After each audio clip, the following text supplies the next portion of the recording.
All right, you guys, we have kind of a big podcast today. I'm a little nervous, not gonna lie. Let's hope I get all my facts straight and my story told. Okay, today's podcast of The Little Filly That Couldn't Be Broke is all about my story on healing generational trauma of Métis women, as we've already been through. If you've listened to the previous podcasts or any of the other ones, ancestral healing, generational trauma, mother wound, and my newfound niche of Métis women, because that is my story. As I start to write out my story, as I start to tell my story is when I was a child.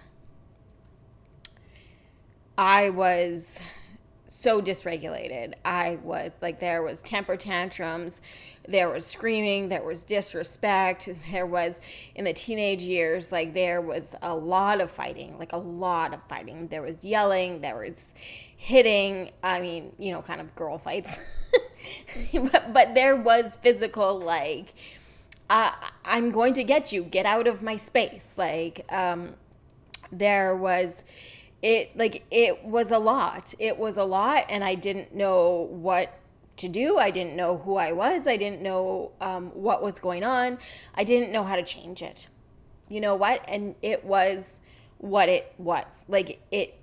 Anyways. But I also want to add in there that when I tell the story, I cannot forget this part. Even though when I was like college age, just out finding myself, just out of high school, well, not even like the few years after high school, and I was looking and I was searching and I'm like, what's going on? And all of this. What do I want to do with my life? Who am I? Where am I going? What's happening here, right? What decisions am I going to make now? And how do I be? How do I be in this big old world, right? I walked around with the belief that no one loved me, I was unlovable, and all of that stuff. However, like that I wasn't worthy, I wasn't good enough, all of those things. But I cannot omit this part out of the story because I have since gone on to see that it's very, very important. There was dancing. There was laughter. There was stories. There was, I can't really say there was hugs. It wasn't really hugging, but there was like snuggling, sitting beside each other, linking arms. There was skipping, you know what I mean, in the parking lots. There was fun amongst the other things. So there was very, very high, like there was happiness. There was happiness. There was fun things that we did, and there was ambition, and there was inspiration, and there was all the things. There was singing. There, like I said, there was skipping and dancing and running, and there was participating in great things as well. And there was the fighting. Okay? That was my childhood. There was the disrespect. There was the not trusting, right? Not trusting us and not letting go. There was the overprotectiveness. There was the fighting back. There was all the things. There was all the things of emotional abuse and mental abuse. And I walked around believing like I was stupid because none of the decisions I made were ever right, or any of my thoughts ever mattered to anyone, like in the way of like my ideas never got validated or whatever. Like I was just a child. What the hell did I know, right? Their ideas were more important. Their thoughts, mattered more. And, I couldn't even make decisions for myself, couldn't even make decisions for my life, couldn't even make decisions for my own body or my own experiences. So there was that, and that was there. But I cannot leave out the good times too. because when I went and sat in a therapist chair and she told me about, because she's like, tell me about your childhood. and I was telling her, yeah, about the bad times, but also of the good times. You know what I mean? And the good balance out the bad in a way. So I needed to take care of the wounds. I needed to take care of the places in me that didn't feel respected, that didn't feel honored, that didn't feel like I could stand up for myself, that didn't feel like I was worthy. I needed to take care of those pieces. And I'm getting to the bottom of that. I'm getting to the point of this story. That was my childhood. And why did I have that childhood? Because that's the childhood that my mother had. Why did my mother have that childhood? Because that's the childhood that her parents had.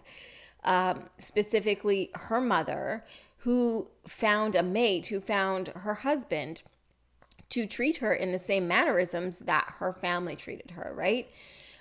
So that's the childhood that my grandmother had. The place of disrespect, the place of abuse, right? And why did my grandmother have that experience? Because that is the experience that her parents had. And why did her parents have that experience, that childhood and that lifestyle? Because that's the lifestyle, that's the experience that her grandparents had, right? Like that her, specifically, I have dug down the lineage of her father. And that's the experience that he had in his lifetime. And why did he have that experience in his lifetime of abuse and trauma and disrespect and not trusting and completely like the fighting and the wounds? Because he was involved in something that is very important to Canadian history, especially Western Canadian history, called the Riel Resistance. And he was a child, and his wife was a child in the Riel Resistance. And they were both taken prisoner in two separate Indigenous camps who were only trying to fight for their rights as well. But they were taken prisoner and actually protected. So, yes, the Indigenous cultures or people at that time took them as prisoners, took their families as prisoners, but they were both protected by the leaders in those Indigenous camps. So I can't say much bad, but I can't say much good, because I mean they were taken prisoner. That's not something good, but they were also protected as prisoners. They weren't just, I mean, if they were killed, I wouldn't be here today. Then they weren't. The Indigenous people at that point were trying to make a point. They were trying to protect themselves. They were trying to save themselves. The Metis families that were my ancestral lineages, my families,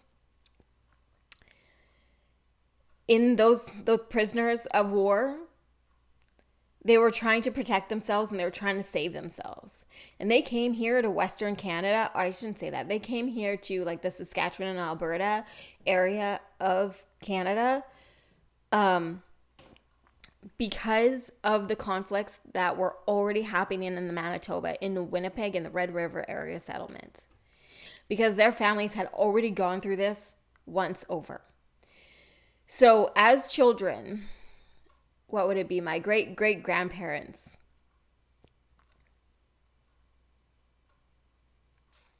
Yes. As children. So their parents, as well as them as in the family, as part of that family, were part of the Riel Resistance in 1885. And their families before that were part of the conflict in the Red River area and the Riel resistance, or the Riel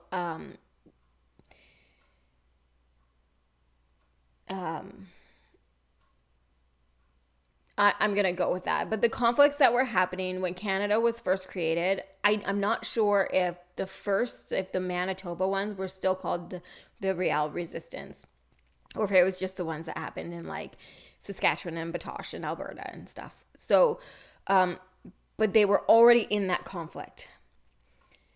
The Canadian government was formed, and they were already pushing them out of the way. They were already saying that they didn't matter. They were already taking their stuff away from the Red River settlement. The reason they came to Saskatchewan, Alberta, is because they no longer had the land that they were living on in the Manitoba area. And this conflict, this cultural conflict, this racism is still going on today. This abuse is still going on today. We are in the times, we are in the reconciliation, we are in the times when we're changing it. This is the time to heal it. This is the time to shift it. This is the time that we take a stand, but not take a stand as in, I'm going to fight back. This has nothing to do with fighting. This has everything to do with healing. And yes, I am passionate about this, but I'm not fighting anyone. I'm not here to fight anyone. I'm here to tell my story. I'm here to explain to people why I am the way I am, why I showed up the way I show up, why I was born into the family I was born in, and why I stumbled onto the spiritual healing in the first place. Why did I stumble onto the spiritual healing in the first place? It's because my mother and I could not see eye to eye without punching each other in the face. Like, it wasn't good. It wasn't good, and life needed to be another way. When you want to take your own life because you can't see your way out, when it's not good and you don't know how to make it better, when you want to leave this world because this isn't the way you want it to go, in the way of like you would rather feel loved, you would rather feel worthy, you would rather feel accepted, you would rather feel heard, seen and heard for who you are. You know something has to change. But in that moment, I had a choice. I could end it all, or I could stay and change. And I chose to change. I knew there was another way. It didn't have to be this way. It didn't have to be this way. And it's not going to stay this way, because that was years and years ago. And it's not that way today. I am in the midst of changing my story. And I have promised to be here to help others change that story for themselves too. We don't have to stay in the wounding. We don't have to stay in the pain. We don't have to stay in the anxiety. We don't have to stay in the depression. We don't need to live that life anymore. Just because that was my great-grandmother's story and my great-grandfather's story, just because it was my great-great-grandfather's story, just because it was my grandmother's story, just because it was my mother's story, doesn't mean that it has to be my story. And we are in a beautiful time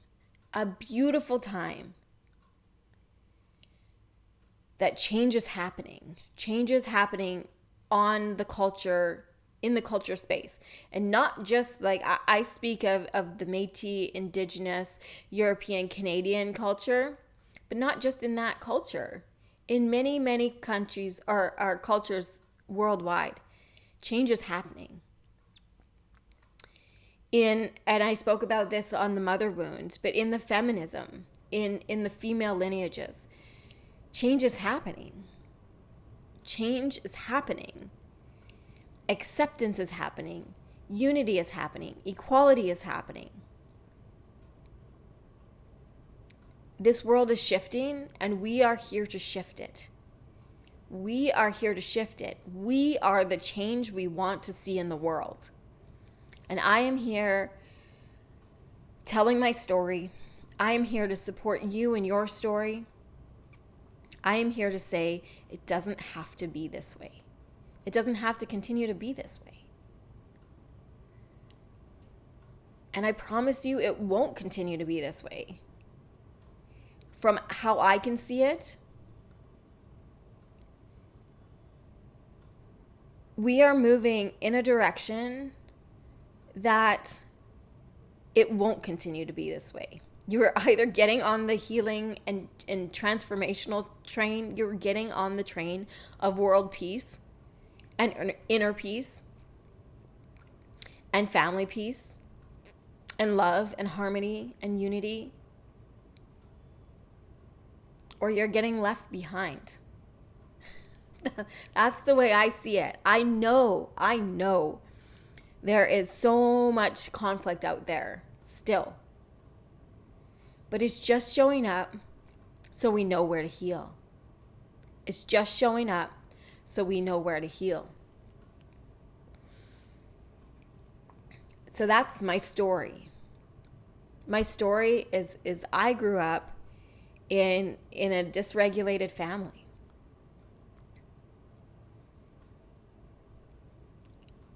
But it's not staying that way.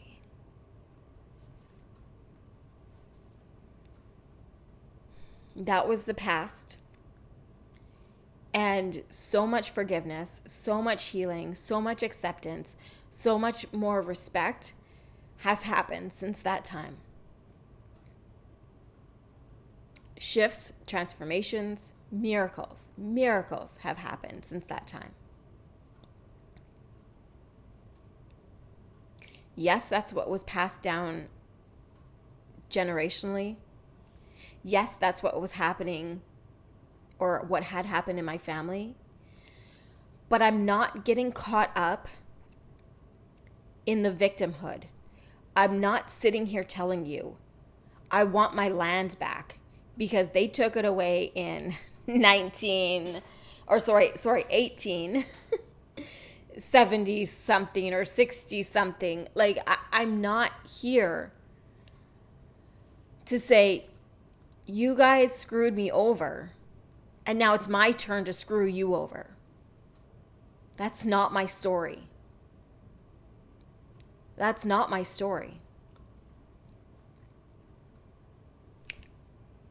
I've healed. I forgave everyone back in time, including Sir John A. Macdonald, for the wrongs that he committed to the Canadian history, to my family, to my relatives, to my neighbors, to the communities in which my families came from, to the culture in which my families come from. Without forgiveness, there cannot be healing. And I'm not here screaming back in your face saying, you disrespected me, I'm going to disrespect you. An eye for an eye will get nowhere. Nowhere. I think I spoke about in a different podcast, it's the victims that need to stand up and heal the wounds and become empowered. So we can also empower the bullies. Not in the way for them to bully us more, in the way to heal them. The bullies are victims themselves. They are victims. If they were not victims, they would not have done what they've done.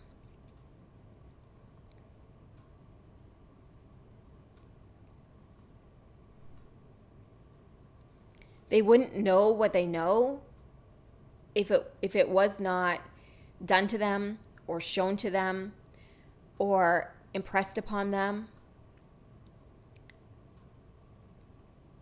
if it was not a part of their experience, they wouldn't know it and they wouldn't have done it. Even in the way of if of holding on to the belief system of I'm not worthy, so then they have to fight for their worthiness and commit all kinds of acts of violence to feel worthy, to impress upon their worthiness, to beat the little guy so they feel better about themselves. So if they weren't in a state of unworthiness, they wouldn't have done it in the first place. So I'm not sure what your story is, but I know there's a hell of a lot of families out there with the same stories as mine. When Canada was first being formed, and the injustices impressed upon the Metis families, the injustices impressed upon the Indigenous families out there, that impacted a whole lot of people. That impacted so many more people than we even know. But I also want to tell you that also impacted the European people that came to settle on this land. That also impacted the people who are already here, living amongst, we were all impacted. The last over 150 years has impacted the Canadian history, has impacted the Canadian families in ways that we don't even know. So unless your family has only come in the last few years, even 50 years, you may not know. But even if you came over 100 years ago, your family has been impacted. And that is a whole lot of healing that needs to happen. And I don't know why, but God has sent me here on this earth. He has placed me here on this earth to do this healing within myself and to help numerous other people heal from these wounds as well. And I'm only here to serve. So if my story rings a bell with you, again, you can find me, and I'm here to help. I'm here to serve. I'm here to heal. And I'm here to not validate your story, but help you move through your story, help you honor your story, help you really see your story through the lens of forgiveness, help you really see your story through the lens of transformation, change, and healing, help you move to and get to the other side of that story. Because I will tell you, it feels damn good on this side. It feels damn good on this side to feel worthy, to feel respected, to feel honored, to feel seen and heard, to step into your power, to step into that leadership, to step into your worthiness and your purpose of what you're here for.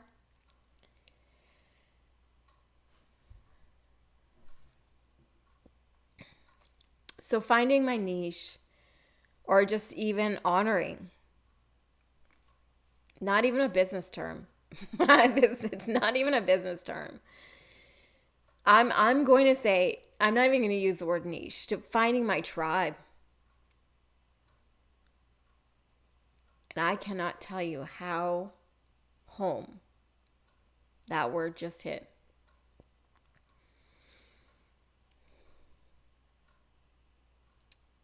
finding my tribe,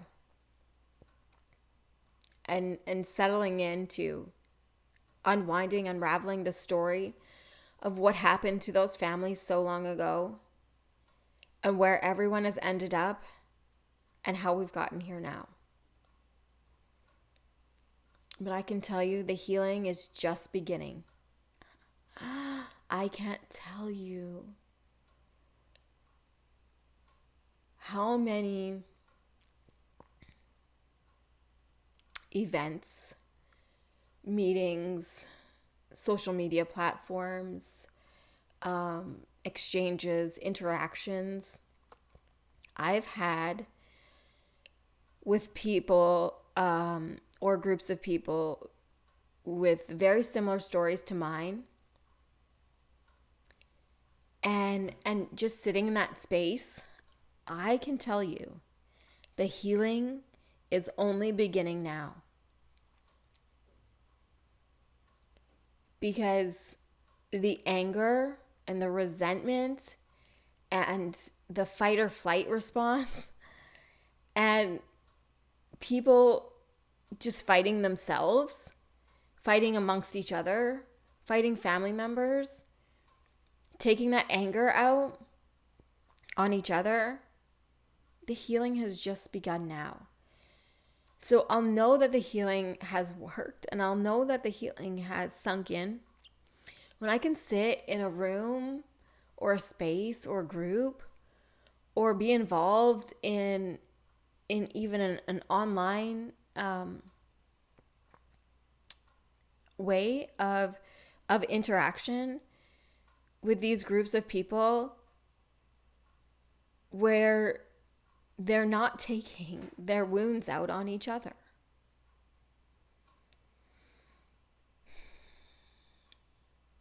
We can do better. We are going to do better. We are going to do better than continuing to disrespect each other. Just because we were taught disrespect, just because we experienced disrespect, we can do better. And we are going to do better. Okay. This topic is very deep for me and very spiritual at the same time, because I feel so empowered. I feel so on purpose. I feel so in tuned and connected with and so resonant with the wounds that these families feel, have gone through, the traumas. And yet, I feel so empowered through the healings that I've received, through the experiences that I've had to move through my own wounds and my own pain points and my own generational trauma, that I know we can do better. And I know it's changing.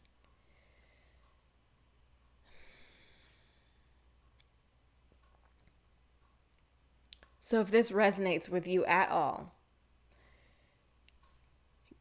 go ahead, check out my website, my blog, my Facebook. I have Instagram, LinkedIn, which I don't post. I check all the time, but I'm not as interactive, I guess, on LinkedIn. All the things. Check out all the things. And